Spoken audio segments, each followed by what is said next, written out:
Hola de nuevo, ¿cómo están? Estamos otra vez en nuestro canal de cultura, literatura, arte en general y también de opinión. Para la presente ocasión estamos volviendo a empezar a retomar, mejor dicho, una serie de vídeos que ya habíamos empezado el año 2019, hace ya casi 2 años, y va un poco sobre el tema de la literatura independiente y de los escritores indies, de alguna manera, por decirlo de esa forma.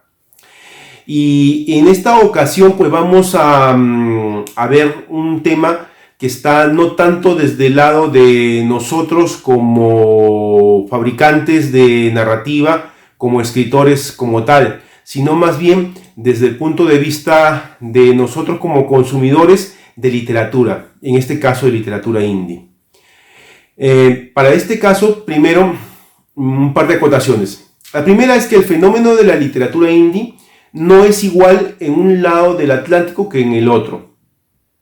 Por ejemplo, yo provengo de un país latinoamericano, el Perú, en el cual, de alguna manera, por distinto tipo de circunstancias culturales, sociales, históricas, que no voy a detallar en este vídeo, existe un consumo más reducido y de otro tipo de materiales en el caso de literatura independiente. No pasa lo mismo en países como por ejemplo España, que es el país en el que estoy residiendo actualmente, en el que sí se vive una especie de fiebre por la literatura independiente, por la literatura indie.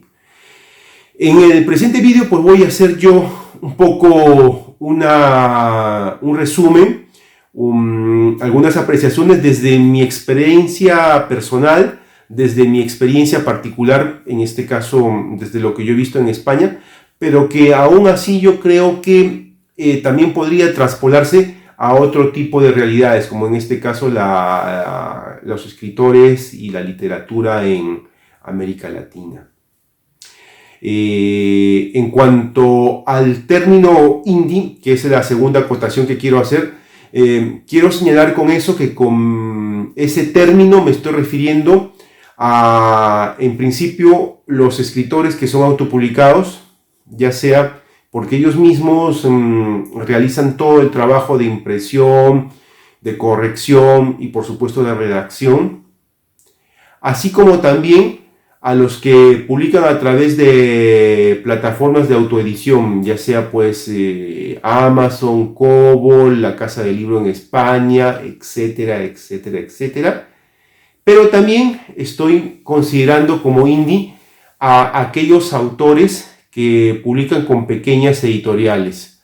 O sea, estas famosas editoriales de las que yo siempre digo que son básicamente pues medio una estafa, que son editoriales que son imprenta, que tú vas y te cobran básicamente por publicarte tus libros. En cierto modo, bueno, no todas son así, pero bueno, la gran mayoría de las que yo he podido apreciar, también apreciar algunas que no lo son, trabajan bajo este sistema. De eso ya tengo yo un vídeo en el canal, que espero que te lo voy a dejar por aquí en la descripción para que lo puedas revisar. Y pues en conclusión, de la segunda acotación, indie es todo aquello que no está respaldado o que no está dado a través de una empresa editorial mediana o grande. Autopublicados,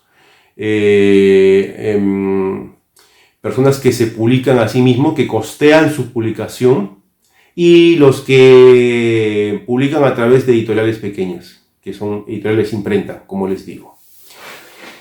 Bueno, hechas esas dos acotaciones, paso a decir brevemente qué circunstancias, qué detalles considero yo que son importantes al momento de decidir si es que yo debo seguir consumiendo o no un determinado producto narrativo literario.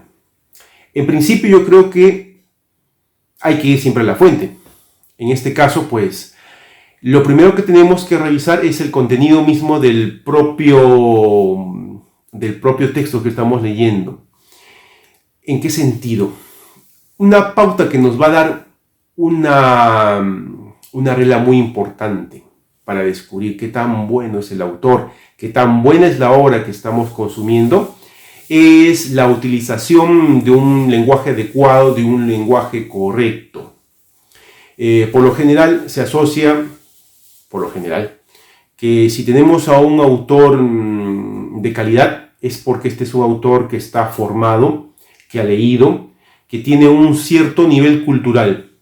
De tal manera que en base a ese nivel cultural y por supuesto a un trabajo artístico determinado y eficiente, puede ofrecer un producto que sea interesante para el lector. De este modo, por ejemplo, si recurrimos a un texto narrativo y descubrimos, por decirte, algún tipo de incorrección ortográfica o lexical o una mala utilización, mala, no digamos particular, porque también puede deberse a circunstancias particulares idiosincráticas del autor. Estamos hablando de incorrecciones, básicamente, al momento de hablar, de escribir. Si encontramos esta circunstancia, ese ya es un indicio de que este es un autor que no merece la pena ser leído. Es un autor que tiene defectos de formación importante y que probablemente su obra narrativa no valga la pena ser consumida. Por poner un ejemplo sencillo, un ejemplo que por ejemplo valga la redundancia, que me toca a mí directamente. Anteriormente, en los años pasados, antes de la pandemia, yo asistía a muchos encuentros de autores indies y tenía también mucho contacto con estos autores indie. Y me llamaba la atención, por ejemplo, una frase, una palabrita que siempre que la escuchaba me terminaba chirriando. Les voy a poner un ejemplo sobre este tema. Si decimos que Harry Potter es una hectalogía, estamos hablando bien, porque se compone de un conjunto narrativo que está conformado por 7 libros, hecta y logos. Es un tratado, es un discurso de 7 libros, hectalogía.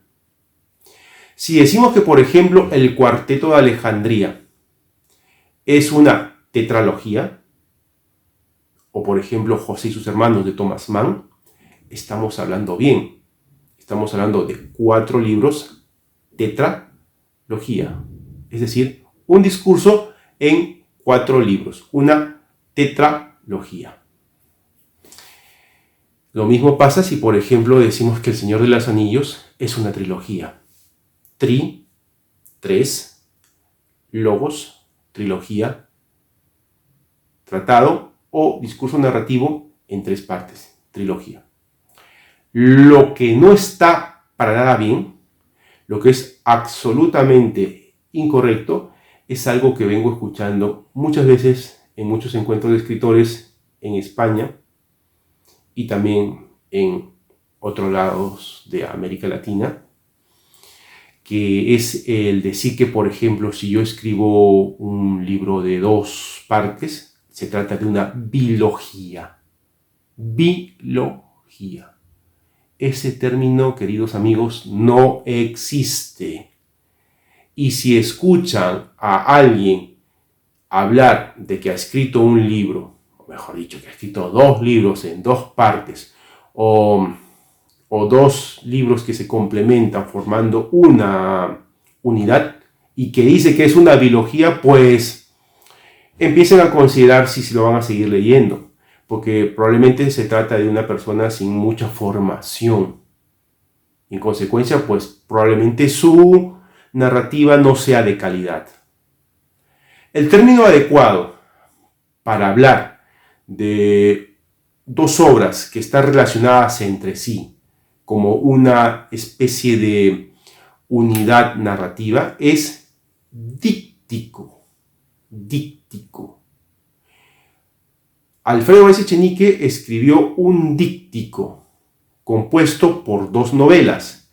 La primera se llamaba La vida exagerada de Martín Romaña y su complemento de díptico, no la segunda parte, ese complemento del díptico, es El hombre que hablaba de Octavia de Cádiz. Esos 2 libros no son una biología, quítense eso de la cabeza, son un díptico.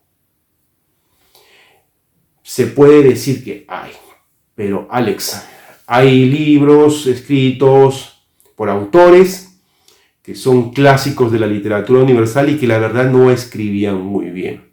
Dostoyevsky no escribía muy bien, no era un gran narrador, sin embargo, su literatura tiene un peso profundo, enorme y decisivo en la historia de la literatura universal. Pero hay que tener en cuenta que Dostoyevsky escribía en el siglo XIX, cuando no había internet, cuando el acceso a la cultura, a la literatura, a los libros era muy limitado y donde no había todas las herramientas tecnológicas que existen en el presente. Ahora tienes internet, tienes YouTube, tienes libros más baratos, más accesibles, tienes bibliotecas. No es una excusa que tú tengas incorrecciones básicas y que te digas que eres un autor de prestigio o que aspira a ser un autor importante. Simplemente es una falta, una deficiencia y posiblemente una muestra de desidia muy grande no formarse. Por último, si una persona comete este tipo de errores es porque no ha leído lo suficiente. Y lo principal para una persona que quiere escribir es justamente haber leído. Tú no puedes pretender ser un escritor sin haber leído antes. Y si has leído, pues no vas a cometer errores tan elementales y ridículos como decir que un libro o un conjunto de 2 libros es una biología. Eso no es así.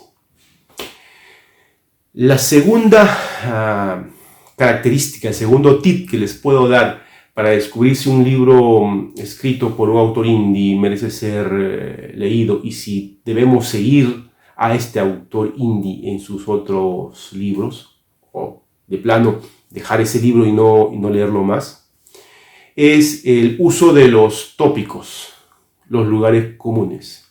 Esto es algo muy frecuente. En literatura se le conoce como epigonismo, por ejemplo. Es algo que ya se ha dado muchas veces en la literatura universal. Y uno de los ejemplos más curiosos y más divertidos es el propio Quijote de la Mancha. Porque en la época del Quijote de la Mancha había muchas novelas de literatura.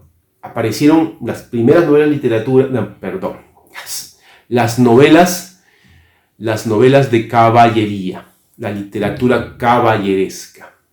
Pues en la época, o por la época en la que se escribía el Quijote de la Mancha, existía una superpoblación de este tipo de literatura, que empezó siendo buena, comenzaron a meterse más escritores a redactar estas novelas, empezó a bajar de calidad, y al final, pues para la época de Cervantes o anterior a Cervantes, simplemente eran ridículas y definitivamente muy tontas.